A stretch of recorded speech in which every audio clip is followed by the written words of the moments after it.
अस्सलाम वालेकुम स्टूडेंट्स। आज हम the man of the crowd by Edgar Allan Poe को डिस्कस करेंगे। Edgar Allan Poe is an American writer, author, critic, poet and editor. He is best known for psychological depth of his character and deep insight into the human character. जो Edgar Allan Poe है ये America का एक writer है, एक author है, critic है, poet है और एडिटर है। और वो अपनी साइकोलॉजिकल डेप्थ के लिए भी बहुत ज़्यादा मशहूर है, यानी वो जो अपने कैरेक्टर्स यूज़ करता है उनमें उनकी जो साइकोलॉजिकल कंडीशन है उसके डेप्थ में जाता है and deep insight into the human characters. और जितने भी इंसानों के कैरेक्टर हैं उसके अंदर उसके डीप इंसाइट है, उनको बहुत डीपली वो डिस्कस करता है, उनकी गहराई में जाके उनको समझता है। Such a great misfortune not to be able to be alone.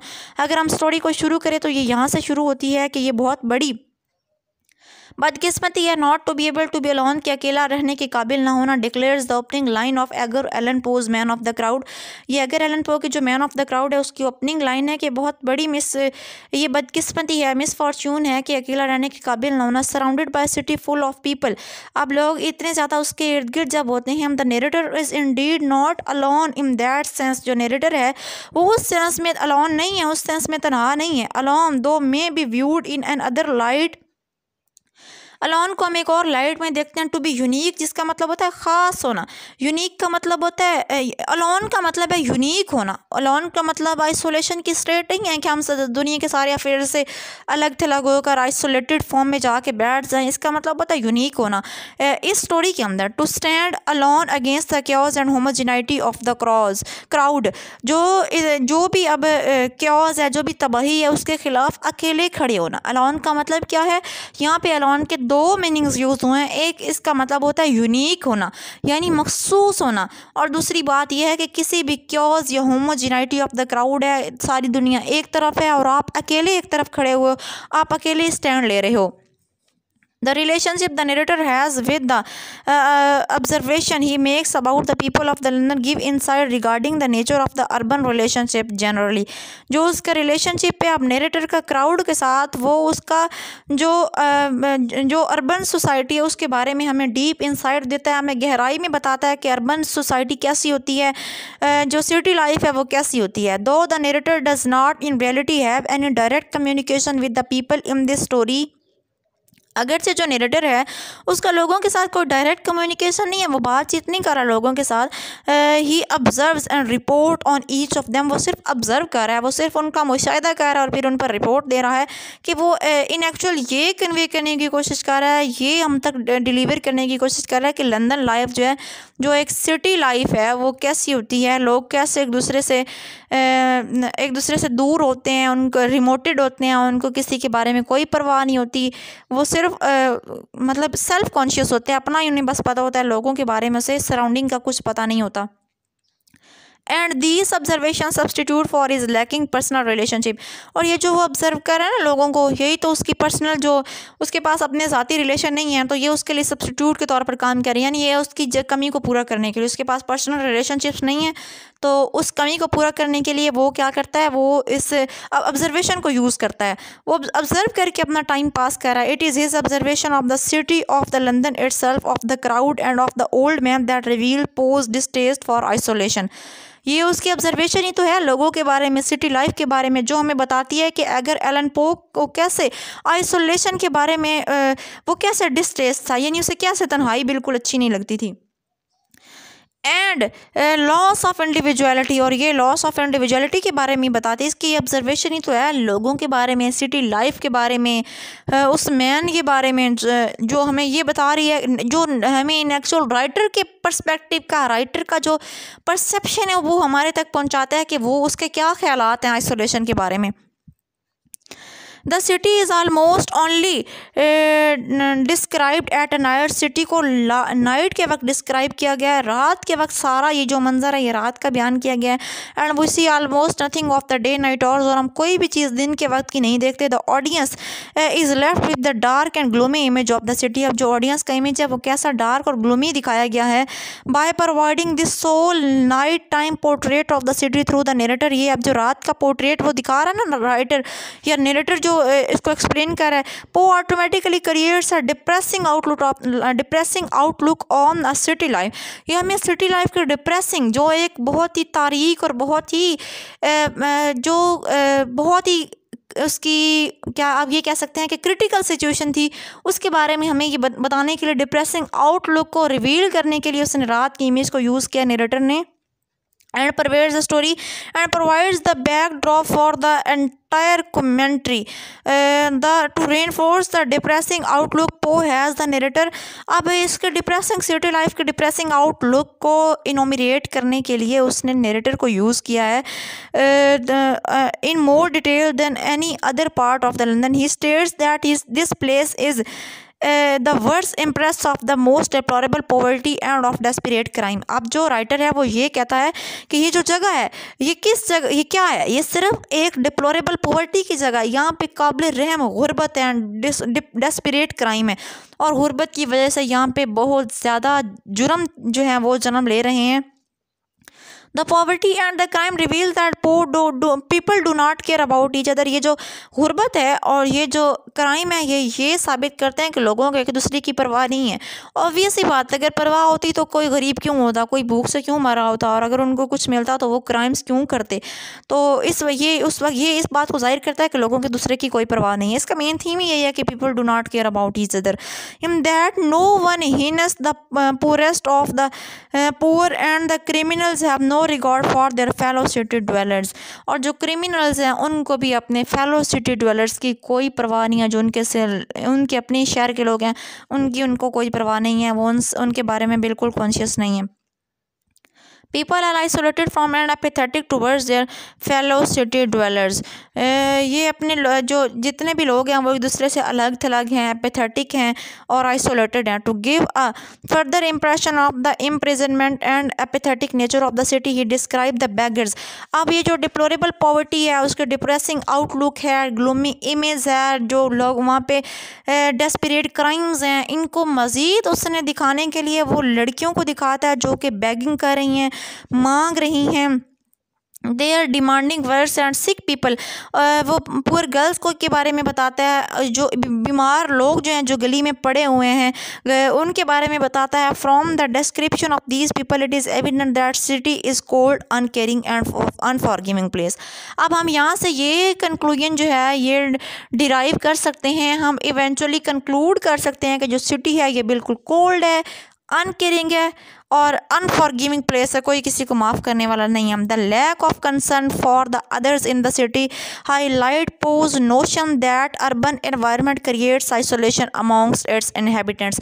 अब इसका हमारे पास एसेंस आ गया, पूरा निचोड़ आ गया है हमारे पास इस पूरी स्टोरी का कि urban environment creates isolation amongst its inhabitants. ये इसकी मेन लाइन है, ये आपने ज़रूर कोट करनी है कि जो अर्बन एनवायरनमेंट है वो आइसोलेशन क्रिएट करता है अपने इनहेबिटेंट्स के, अपने जो उसके रिहायशी होते हैं उनके दरमियान। शहर का जो अर्बन एनवायरनमेंट जो होता है, जो शहर का माहौल होता है, वो अपने रहने वालों के दरमियान में एक तन्हाई को हवा देता है। While describing the crowd को डिस्क्राइब करते हुए the narrator is seated behind a window. जो नरेटर है वो एक खिड़की के पीछे बैठा हुआ है, सेपरेटेड फ्रॉम पीपल, लोगों से अलग थलग होकर, putting him behind the glass, और वो एक शीशे के पीछे बैठा हुआ है। सो मेटिकुलस ऑब्जर्विंग, और वो अब मेटिकुलसली ऑब्जर्व कर रहा है, प्रॉबिंग कर रहा है, पैरोसिंग कर रहा है, स्क्रूटिनाइजिंग का मूड में बैठा हुआ है, लोगों को ऑब्जर्व कर रहा है, उनका मुशाहिदा कर रहा है। One would think that after being sick and inside for a month on the end the narrator would want some kind of the personal human relation, yet he is perfectly content to sit alone indoors and ponder the pedestrian from afar। कोई reader ये सोचेगा कि जो narrator है वो इतना अरसा बीमार रहा है, बीमारी से सेहतयाब हुआ है, तो उसे अब रिलेशनशिप चाहिए होंगे, उसे अब फ्रेंड्स चाहिए होंगे, लेकिन वो बिल्कुल इसके कॉन्ट्रडिक्शन में जा रहा है और वो एक तनहा जगह पर बैठा हुआ है और पॉन्डरिंग कर रहा है, स्करिंग कर रहा है। जो पैदल चलने वाले लोग हैं उनको दूर से बैठ कर ऑब्जर्व कर रहा है। His willingness to be alone further contributes to the sense that people, pedestrians, that city life is truly isolated। The isolation is also seen in pedestrian। अब ये जो पैदल चलने वाले जो जो है ना पैदल चलने वाले लोग हैं उनके अंदर भी इस आइसोलेशन को देखा जा सकता है। Here the narrator explains that because there are so many people around and since no one knows each other, these people feel likely they are alone. अब इतने ज़्यादा लोग हैं, नरेटर कहता है इतने ज़्यादा क्राउड में लोग हैं, लेकिन ये क्राउड में जो लोग हैं ये फिर भी बंदों में होते हुए भी ये अलोन है, क्योंकि इनको एक दूसरे की कोई खबर नहीं है। Poe suggests through the narrator's observation that while one may be in extreme proximity to others in the city, he is not truly connected with any of them. एक बंदा जो होता है जो पो है ना, एडगर एलन पो, वो ये सजेस्ट करा नेरेटर के थ्रू के लोग वैसे तो एक्सट्रीम प्रॉक्सिमिटी में हैं, एक दूसरे के बिल्कुल करीब करीब हैं, but he is not truly connected with any of them, लेकिन वो किसी के साथ भी ट्रूली कनेक्ट नहीं है। मतलब लोग एक दूसरे के बहुत करीब हैं, लेकिन एक आदमी दूसरे आदमी के बिल्कुल उसको जानता तक नहीं है, उसके साथ कोई कनेक्शन नहीं है, कोई कंसर्न नहीं है, except in the sense that he may share some general attributes with a large group of others that cause him to be seen as the part of the whole. The narrator states that he at first look at the people.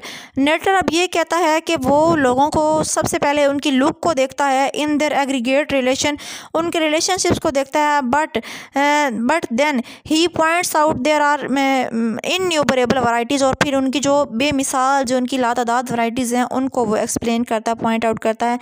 he observes the detail of innumerable varieties, वो जो बेशुमार varieties हैं उनको लोगों की varieties को observe करता है। He enumerate the type of people that he sees and placing each person into specific category. अब लोगों को वो उनकी कैटेगरीज में डिवाइड करता है, यानी लोगों को वो कैटेगराइज करता है। सबसे पहले वो लोगों की जो इनन्यूमरेबल वैराइटीज़ हैं उनको ऑब्ज़र्व करता है, लोगों को जांचता है, उनके बारे में वो ये देखता है कि उनके सारे फीचर्स को, उनके एट्रीब्यूट्स को देखता है। उसके बाद फिर वो उनको क्लासीफाई कर देता है, ग्रुप्स पे उनको कैटेगराइज कर देता है। The narrator treats each person within each of his classification as the same as whole, though he calls them individuals. अगरचे वो उनको एक ग्रुप के अंदर क्लासीफाई कर चुका है सारे लोगों को, वो उनको इंडिविजुअल फिर भी कह रहा है। Immediately places them into the large group, वो उन सबको एक बहुत बड़े बड़े ग्रुप्स में सबको डिवाइड कर देता है। The narrator tells himself that everyone is different, but in pointing out their differences he makes sweeping generalization. वो कहता है कि the narrator tells himself that everyone is different, वो अपने आप को भी ये कहता है कि हर बंदा दूसरे से ग्रुपिंग में भी डिफरेंट है, ग्रुपिंग में भी हर बंदा दूसरे से डिफरेंट है। Narrator classifies individual in a specific manner, वो एक साइंटिफिक मैनर में लोगों को कैटेगराइज करता है। कैटेगराइजेशन वो करता कैसे है, किस बुनियाद पर करता है, कौन से एट्रीब्यूट्स हैं, कौन से फीचर्स हैं जिसकी बुनियाद पर वो कैटेगराइज करता है।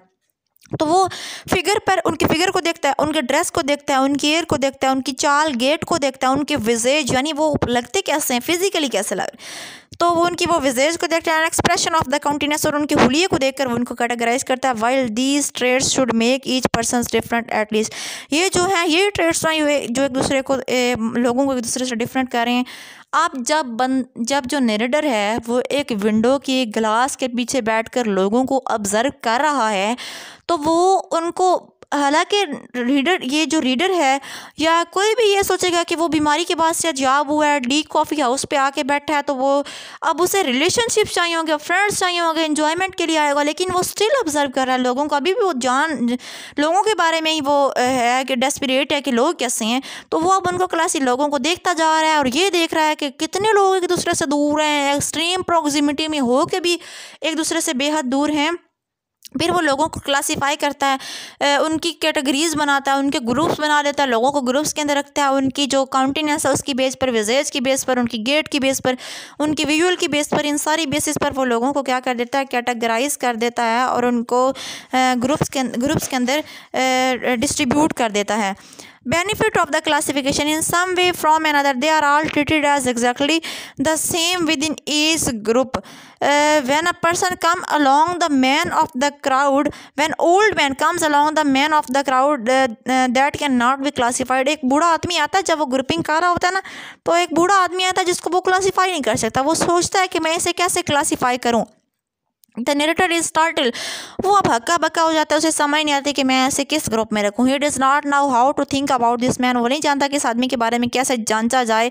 Because he can not put him in a well defined category, क्योंकि वो उसे किसी भी कैटेगरी में नहीं रख सकता। ही इज सो इंट्रीग्ड, अब उसके अंदर क्यूरियोसिटी पैदा हो जाती है, वो इंट्रीग्ड हो जाता है by this old man. And he leaves the coffee shop where he has been meticulously scouring the people of the crowd, और वो उस कॉफ़ी हाउस को छोड़ देता है जहाँ पर वो बैठ कर लोगों को ऑब्जर्व कर रहा होता है। He purposefully hides himself among the pedestrians, और वो अपने आप को पैदल चलने वाले लोगों में गुम कर लेता है, यानी अपने आप को छुपा लेता है, हाइड कर लेता है, so as not to be seen, and in doing so less his loss is individuality and becomes just another indistinguishable face. यहाँ पे जो नरेटर ने जो राइटर और नरेटर हैं वो बेसिकली ये एक्सपोज करने की कोशिश कर रहे हैं कि लॉस ऑफ इंडिविजुअलिटी को और जो डिप्लोरेबल पॉवर्टी है उसको, डेस्परेट क्राइम को, डार्क एंड ग्लूमी इमेज को, जो सिटी के लोग हैं उनके जो मतलब ये इन सारी चीज़ों को वो रिवील करने की कोशिश कर रहे हैं। अब यहाँ पे लॉस ऑफ इंडिविजुअलिटी को आप बड़ा अच्छी तरह देख सकते हैं कि किस तरह जो एक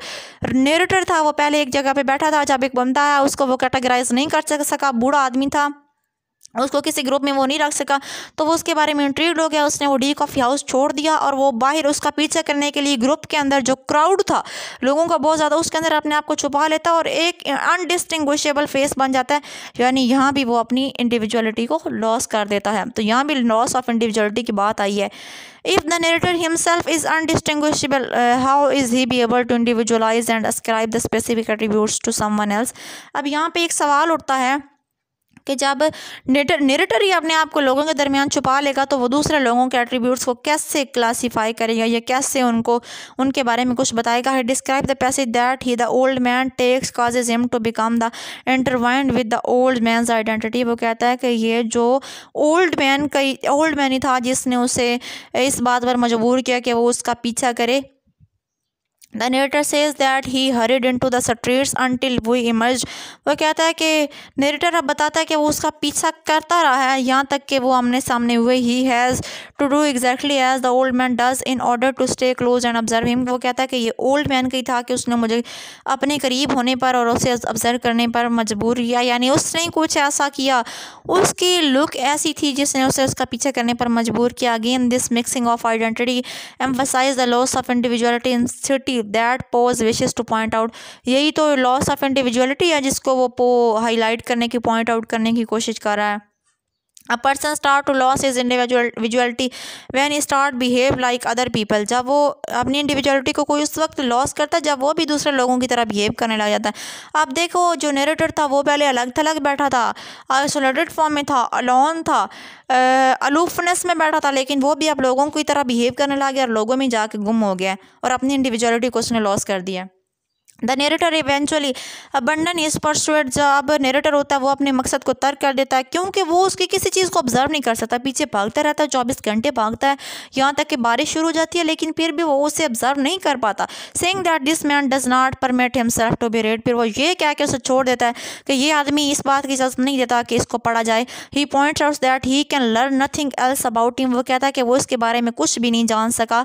the narrator here seems to just ignore someone that does not fit into the predetermined classification. यहाँ पे जो नरेटर है वो ऐसा दिखाई देता है कि वो किसी बंदे को इग्नोर कर रहा है जो कि उसकी क्लासिफिकेशन के अंदर फिट ही नहीं आ रहा।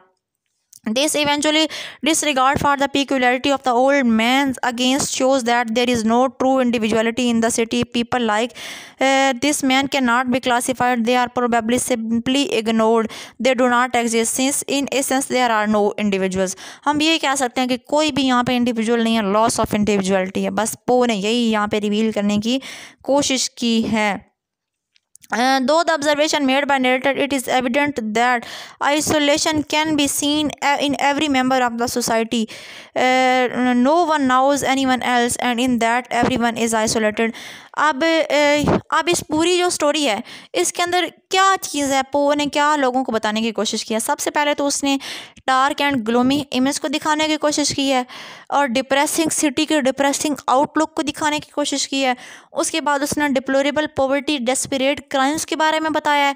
फिर ये बताया है कि लोग कितने एक दूसरे के साथ होने के बावजूद आइसोलेटेड हैं, किसी को किसी की कोई परवाह नहीं है, लॉस ऑफ इंडिविजुअलिटी है, यानी बेहद आइसोलेटेड फॉर्म में लोग हैं। सिटी लाइफ को सिटी लाइफ में लोगों की कोई परवाह नहीं होती, चाहे कोई जिस हाल में मर्जी जिए, वो एक दूसरे के पास रहकर भी एक दूसरे से दूर होते हैं। और यही उसकी मेन कंक्लूजन थी, यही इन्फेरेंस था जो वो डिराइव करना चाह रहा था। उसने नेरेटर के थ्रू एक सिटी लाइफ को रिवील किया है। उम्मीद करती हूँ आपको समझ आ गई होगी। Thank you so much. अल्लाह हाफिज़।